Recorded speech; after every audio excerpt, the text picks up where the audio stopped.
میری عمر 32 سال تھی، لیکن میری شادی ابھی تک نہیں ہوئی تھی۔ میں امام مسجد تھا اور مسجد کے ساتھ بنے ایک چھوٹے سے کمرے میں رہتا تھا۔ لوگوں میں میری بہت عزت تھی۔ ایک روز جمعے کے دن نماز ادا کر کے میں دعا مانگنے میں مصروف تھا کہ ایک لڑکی سب مردوں کے بیچ راستہ مانگتے ہوئے میرے سامنے کھڑی ہو گئی۔ کہنے لگی کہ مجھے آپ سے بہت ضروری بات کرنی ہے۔ دیکھنے میں خوبصورت اور جوان تھی، کالی چادر لیے ہوئے تھی، چہرے پر کوئی پردہ نہیں تھا۔ عورت کو دیکھ کر مرد پیچھے ہٹ گئے۔ مجھے لگا شاید کوئی دینی مسئلہ پوچھنے آئی ہے یا پھر کوئی وظیفہ پوچھنا ہوگا، یا ہو سکتا ہے کہ مسجد کے لیے کوئی چندہ دینا ہو۔ میں نے کہا جی محترمہ فرمائیے۔ کہنے لگی انجان بننے کی کوشش کر رہے ہیں، میں آپ کی بیوی ہوں۔ یہ سن کر تو میں ایک دم گھبرا گیا۔ یہ کیا کہہ رہی تھی وہ؟ میری تو ابھی تک شادی بھی نہیں ہوئی تھی اور میں اس عورت کو جانتا تک نہیں تھا، بلکہ میں نے تو اسے پہلی بار دیکھا تھا۔ میں نے کہا دماغ تو درست ہے، آپ ہوش میں تو ہیں؟ کیا کہہ رہی ہیں آپ؟ مجھے تو اس لڑکی کی بات سن کر اپنی عزت کے لالے پڑ گئے تھے۔ وہاں موجود سب لوگوں کی نظریں مجھ پر ہی تھیں۔ میری سب عزت کرتے تھے۔ میں نے آج تک کبھی کسی عورت پر غلط نظر نہیں ڈالی تھی، اور وہ لڑکی کھلے ہم سب کے سامنے مجھ پر الزام لگا رہی تھی۔ کہنے لگی 4 دن سے تو آپ گھر مجھ سے ملنے نہیں آئے۔ میں پریشان ہو گئی تھی، اس لیے مجبوراً مجھے آپ کے پاس یہاں مسجد میں ہی آنا پڑا۔ اس کی بات پر مجھے بہت غصہ آنے لگا تھا۔ کیسے بے شرموں کی طرح مجھ پر جھوٹے الزام لگا رہی تھی۔ سب نمازیوں کی نظریں مجھ پر تھیں۔ ان میں سے بہت سے لوگ ایسے بھی تھے جو میری شرافت کو دیکھ کر بیٹیوں کی شادیاں مجھ سے کرنے کی خواہش مند تھے اور ڈھکے چھپے الفاظ میں مجھ سے کہہ بھی چکے تھے، لیکن یہ عورت مجھے بدنام کر رہی تھی۔ میں نے اسے کہا ایک عورت ہوتے ہوئے آپ کو شرم نہیں آتی کسی غیر مرد کے ساتھ اس قسم کی بات کرتے ہوئے؟ میں آپ کو جانتا تک نہیں ہوں، کبھی آپ کو دیکھا تک نہیں ہے، اور آپ ہیں کہ بنا لحاظ مجھے بدنام کرنے کی کوشش کر رہی ہیں۔ دن رات میں مسجد میں رہتا ہوں، سب لوگ جانتے ہیں کہ میں کہیں نہیں جاتا۔ میری بات سن کر بہت سے لوگ کہنے لگے بی بی تمہیں شرم آنی چاہیے، ایک نیک اور دیندار شخص پر ایسا گھٹیا الزام لگاتے ہوئے۔ ہم جانتے ہیں مولانا صاحب ہر وقت مسجد میں ہی ہوتے ہیں۔ جی نہیں، آپ کی اطلاع کے لیے عرض ہے کہ یہ روز مغرب کے بعد عشاء تک مسجد میں نہیں ہوتے، اس وقت ہی میرے ساتھ ہوتے ہیں۔ یہ سن کر میں دنگ سا رہ گیا کہ وہ میری روز کی روٹین سے بھی واقف تھی اور کیسے فخر سے جھوٹ بول رہی تھی، مجھ پر الزام لگا رہی تھی۔ میں نے کہا کہ میں باغ میں چہل قدمی کے لیے جاتا ہوں۔ وہ لڑکی مجھے دیکھ کر کہنے لگی مولانا صاحب آپ نے مجھ سے نکاح کیا ہے، کوئی گناہ تو نہیں، تو یوں سب سے چھپاتے پھر رہے ہیں؟ اس لڑکی کی بات پر تو میں آپے سے باہر ہونے لگا۔ ایک کے بعد ایک جھوٹ مسلسل بولے جا رہی تھی۔ دیکھو محترمہ، میں تمہارا بہت لحاظ کر رہا ہوں، اس لیے عورت ہونے کا ناجائز فائدہ مت اٹھاؤ اور نکلو یہاں سے۔ میں تمہیں جانتا تک نہیں ہوں، اور مجھے کیا ضرورت پڑی ہے کہ میں تم سے خفیہ نکاح کرتا پھروں؟ مجھے غصہ آنے لگا۔ بے شک میں بہت ضبط کا مظاہرہ کر رہا تھا، لیکن آخر کب تک کرتا؟ بہت سے لوگ جانتے تھے کہ میں مغرب کے بعد عشاء تک مسجد میں نہیں ہوتا، اور کافی لوگ یہ بھی نہیں جانتے تھے کہ میں باغ میں چہل قدمی کے لیے جاتا ہوں، اور نہ ہی میں ہر ایک کو بتا کر جاتا تھا۔ لوگوں کی مشکوک نظریں مجھ پر اٹھنے لگی تھیں، اور ایک عزت دار مرد کو ایسی نظریں بہت ہی زیادہ اذیت دیتی ہیں۔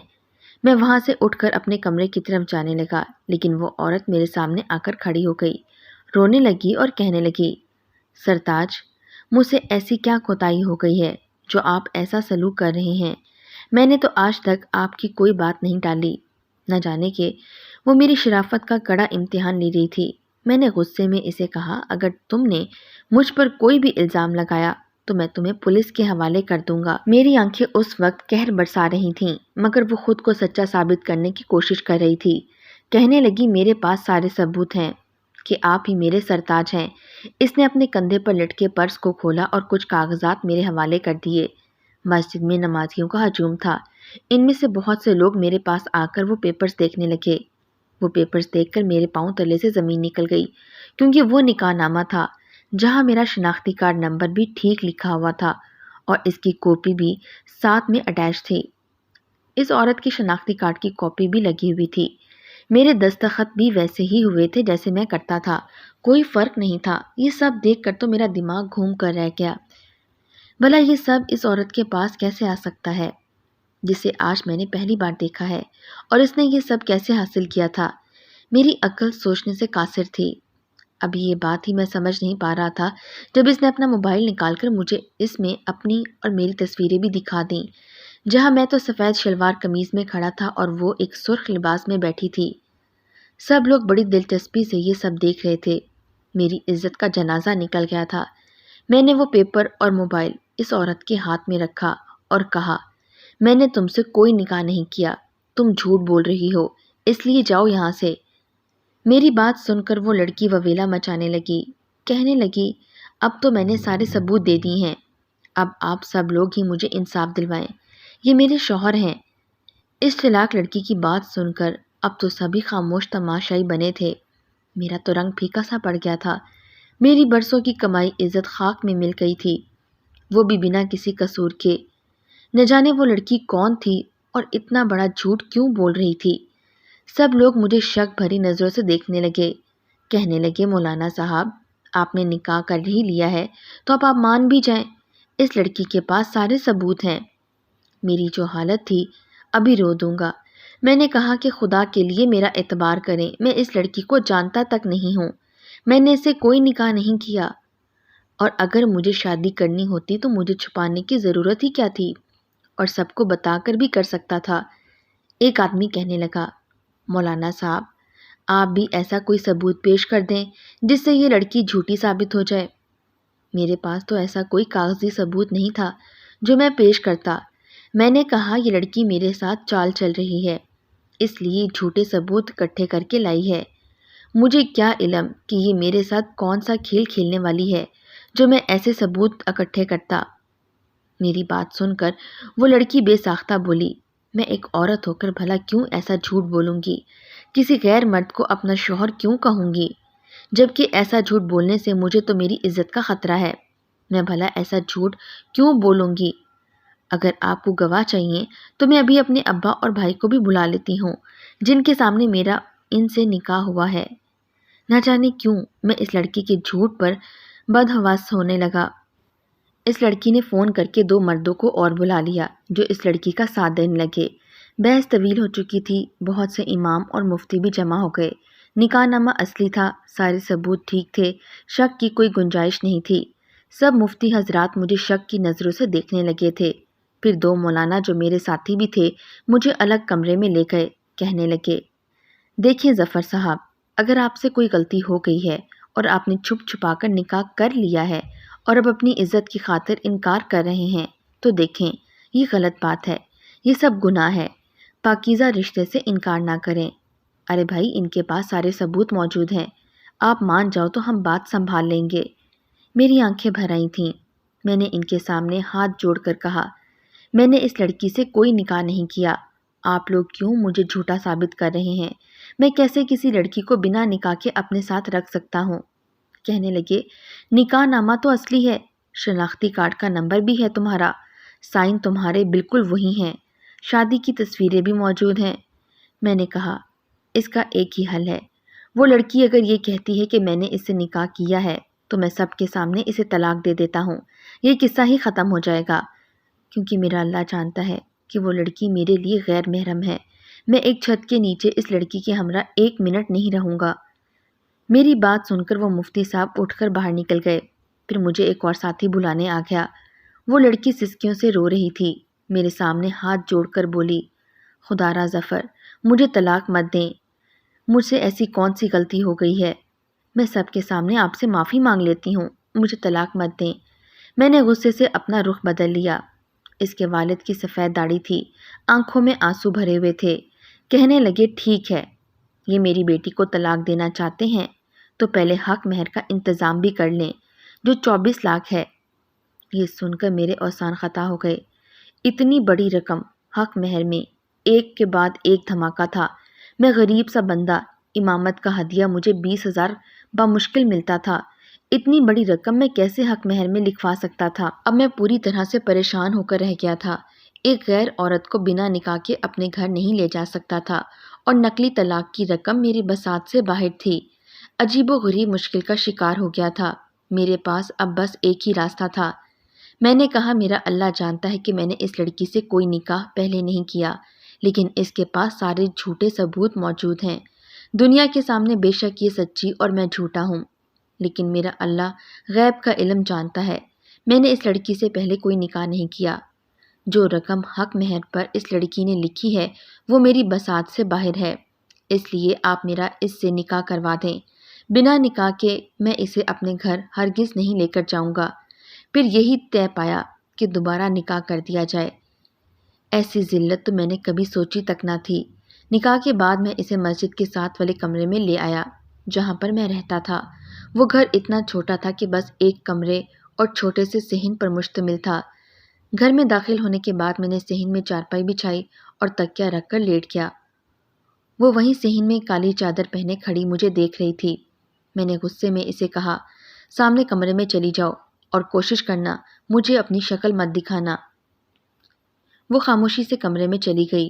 میں ایک یتیم لڑکا تھا۔ ماں باپ کی حادثاتی موت کے بعد چچا کے پاس رہنے لگا تھا، لیکن چچی مجھے برداشت نہیں کرتی تھیں۔ چچا سے روز لڑتی تھیں۔ وہ تنگ آ کر مجھے اسی مسجد کے مدرسے میں حفظ کے لیے ایسا چھوڑ کر گئے کہ پھر واپس ہی نہ پلٹے۔ میں نے قرآن مجید حفظ کیا اور اردو انگریزی کی تھوڑی سی تعلیم بھی حاصل کر لی اور پھر امامت پر مامور ہو گیا۔ میری شرافت پر سبھی میری بہت تعریفیں کرتے تھے۔ کوئی عورت سامنے آ کر بیٹھتی تو میں اسے کبھی اتنے غور سے نہ دیکھتا، اس کے خد و خال میرے ذہن میں نہ رہ جائیں۔ فوراً سے اپنی نظریں جھکا لیتا تاکہ یہ گناہ ہے۔ اللہ تعالیٰ کا خوف میرے دل میں ایسا گھر کر چکا تھا کہ کبھی بھی اپنی شادی کے بارے میں سوچتا تو یہ خیال آتا کہ آج تک کسی عورت کو میں نے آنکھ بھر کر نہیں دیکھا۔ مجھے عادت ہی کہاں ہے عورت کے چہرے کو اتنا غور سے دیکھنے کی۔ میری تو نظریں فوراً سے جھک جاتی ہیں۔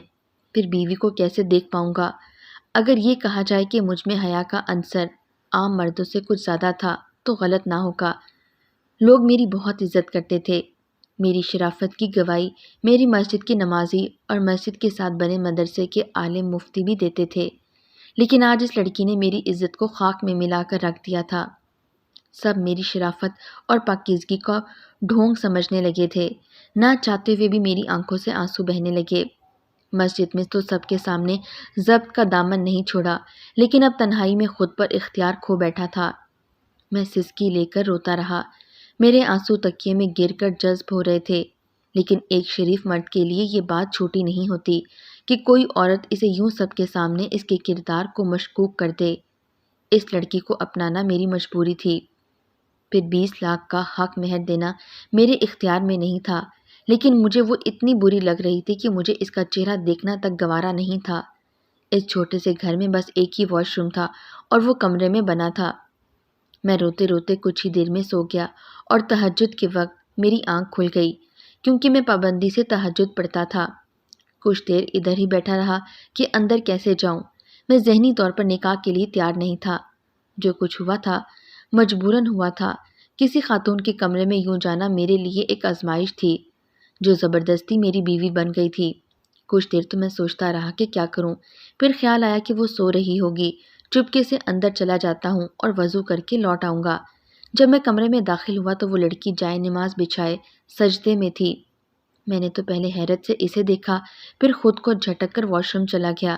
جب وضو کر کے باہر نکلا تب بھی وہ سجدے میں تھی۔ میں کمرے سے باہر نکل آیا، جائے نماز بچھائی اور نماز تہجد کی نیت باندھ لی۔ نماز اور ذکر و اذکار سے فارغ ہو کر مسجد چلا گیا۔ مجھے دیکھ کر بہت سے میرے ساتھی ایک دوسرے کے کانوں میں خسر پھسر کرنے لگے۔ یقیناً میرے بارے میں ہی باتیں کر رہے ہوں گے۔ میں نے چپ چاپ جماعت کروائی اور پھر وہیں بیٹھ گیا، ورنہ میں اشراق کے بعد کچھ دیر آرام کرنے گھر چلا جاتا تھا۔ سارا دن میں نے مسجد میں گزارا، عشاء کے بعد ہی گھر لوٹا تھا۔ گھر صاف ستھرا تھا، کھانے کی خوشبو بھی آ رہی تھی۔ بھوک تو مجھے بھی لگی ہوئی تھی۔ دوپہر میں کھانا مدرسے میں ہی کھا لیا تھا۔ راشن تو گھر میں موجود تھا۔ میں عشاء کے بعد گھر جا کر کچھ نہ کچھ خود ہی بنا لیا کرتا تھا۔ بھوک ہونے کے باوجود میں نے اپنی چارپائی بچھائی اور لیٹ گیا۔ وہ لڑکی کچن سے باہر نکلی۔ اس نے کل والا لباس پہنا ہوا تھا، چادر پوری طرح سے سر پر لپیٹ رکھی تھی۔ کہنے لگی کھانا تیار ہے، آپ کا کھانا یہیں صحن میں لگا دوں؟ میں نے اس پر ایک نظر ڈال کر ہٹا لی۔ میرے کھانے کی فکر کرنے کی تمہیں کوئی ضرورت نہیں ہے، بس اپنا انتظام کیا کرو۔ میں نے کروٹ بدل کر آنکھیں بند کر لیں۔ کچھ دیر بعد میری آنکھ لگ گئی۔ تہجد کے وقت مجھے وہ پھر سے سجدے میں نظر آئی۔ مجھے لگا اپنے گناہوں کی توبہ مانگ رہی ہوگی، لیکن کسی انسان کے ساتھ کی گئی زیادتی تب تک معاف نہیں ہوتی جب تک وہ خود معاف نہ کر دے۔ میرے دل میں بار بار یہ ابال آنے لگا کہ اس عورت سے پوچھوں تو صحیح کہ اس نے میرے ساتھ ایسا کیوں کیا۔ سارا دن مسجد میں گزار کر جب میں گھر آیا تو وہ کچن میں موجود تھی۔ میں نے غصے سے اسے دیکھا اور کہا، لوگوں کے سامنے تم نے جو ڈرامہ رچانا تھا وہ رچا لیا، اپنے جھوٹ کو تم نے سچ بنانا تھا بنا لیا، لیکن یہاں اس وقت میرے اور تمہارے علاوہ اللہ کے سوا دوسرا کوئی موجود نہیں، اور اللہ ہر حقیقت سے آگاہ ہے۔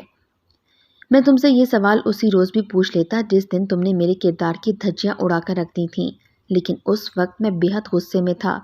اپنا اختیار کھونے کا مجھے ڈر تھا، شاید تم پر ہاتھ اٹھانے سے بھی گریز نہ کرتا، لیکن اب میرا خود پر اختیار ہے۔ میں نے تمہارا کیا بگاڑا تھا جو تم نے میرے ساتھ یہ سب کیا؟ میری بات سن کر وہ رونے لگی، کہنے لگی، مجھے معاف کر دے، میں بہت مجبور تھی، میرے پاس بھی دوسرا کوئی راستہ نہیں تھا، میں آپ کو وجہ نہیں بتا سکتی۔ یہ کہہ کر وہ کمرے میں چلی گئی۔ چند دن بعد میں نے اسے چند جوڑے لا کر دیے کیونکہ وہ 4-5 دن سے اسی ایک لباس میں ملبوس تھی۔ جو بھی تھا وہ میری ذمہ داری تو بن ہی گئی تھی۔ رات کو جب میں تہجد کے لیے اٹھا تو میرا پورا وجود درد سے چور چور تھا۔ مجھے محسوس ہوا کہ مجھے بخار ہے۔ میرا جسم تپ رہا تھا۔ بمشکل ہی میں نے فجر پڑھائی اور گھر لوٹ آیا۔ مجھے تیز بخار ہو چکا تھا۔ میں صحن میں پڑی چارپائی پر لیٹ گیا۔ میری بیوی نے جب مجھے یوں بیمار دیکھا تو میرا بہت خیال رکھنے لگی۔ اس وقت میں بھی بے بس تھا کیونکہ بخار کی شدت کی وجہ سے اس کے سہارے کی مجھے ضرورت تھی۔ مجھے دوا بھی وہ خود دیتی، کھانا ناشتہ بھی بنا کر دیتی، رات بھر میری تیمارداری میں جاگتی بھی رہتی۔ میں چاہتے ہوئے بھی میرا دل اس کی طرف مائل ہونے لگا۔ بس ایک ہی سوال مجھے چین نہیں لینے دیتا تھا کہ اس نے میرے ساتھ ایسا کیوں کیا۔ چند دن کے بعد میں ٹھیک ہو گیا۔ رات کو جب میں گھر آیا تو پہلی بار میں نے اس سے کھانا مانگا۔ وہ خوشی سے چہکنے لگی، فوراً سے کھانا گرم کر کے میرے سامنے رکھ کر وہاں سے جانے لگی۔ میں نے کہا، ادھر آؤ، یہاں میرے پاس بیٹھو اور میرے ساتھ کھانا کھاؤ۔ میری بات سن کر وہ مجھے خوشگوار حیرت سے دیکھنے لگی۔ چپ چاپ میرے سامنے دسترخوان پر بیٹھ گئی۔ کھانے کے دوران میں اسے گائے بگائے دیکھنے لگا۔ اچھی خاصی خوبصورت تھی۔ اب تک اتنا میں اسے جان پایا تھا کہ وہ بری نہیں تھی۔ پھر وہی سوال کہ اس نے یہ طریقہ کیوں اپنایا۔ کھانے کے بعد وہ کچن میں برتن دھونے لگی۔ میں نے اپنے لیے آج چارپائی نہیں بچھائی تھی۔ میں اپنے کمرے میں جا کر لیٹ گیا۔ رات کو جب وہ کمرے میں آئی تو بہت گھبرائی ہوئی تھی۔ دیکھو، تم اب میری بیوی ہو اور میں تمہارے ساتھ اپنے نئے رشتے کی ابتدا کرنا چاہتا ہوں، لیکن اس کے لیے ضروری ہے کہ ہمارے درمیان کوئی جھوٹ اور دھوکہ شامل نہ ہو۔ بہتر یہی ہے کہ ہم سچ بول کر اپنے نئے رشتے کو شروع کریں۔ میں نے تمہاری ہر غلطی کو معاف کیا کیونکہ یہ مجھ جیسے آدمی کے لیے ناممکن سی بات ہے جس کے لیے اس کی عزت ہی سب سے پہلے اہمیت رکھتی تھی، لیکن تم نے میری خدمت بہت کی۔ تم اچھی عادات اور اطوار کی مالک ہو، لیکن مجھے سچ جاننا ہے۔